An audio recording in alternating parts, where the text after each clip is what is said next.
Kesuburan tanah adalah kunci kejayaan sawah bendang.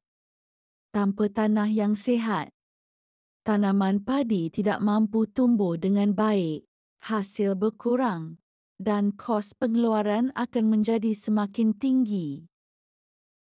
Salah satu cabaran utama pesawah ialah tanah berasid. Tanah berasid melemahkan sistem akar, menghalang penyerapan nutrien, dan meningkatkan risiko serangan penyakit. Lebih membimbangkan, keadaan ini memaksa pesawah menggunakan lebih banyak baja dan racun, yang akhirnya menambah kos tanpa menjamin hasil yang baik. Inilah sebabnya Dolomat menjadi pilihan bijak pesawah.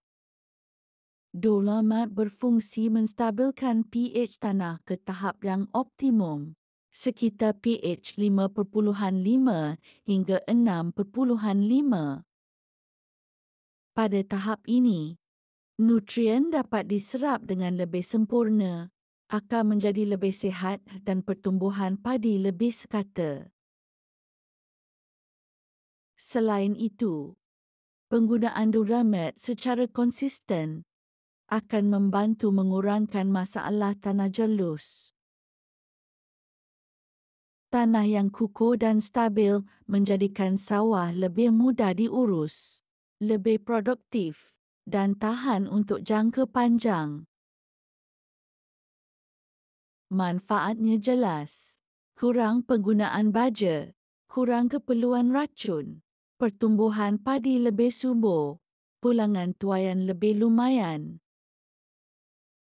Dengan Dolomat, sawah kembali subur, hasil meningkat dan masa depan pesawah lebih terjamin.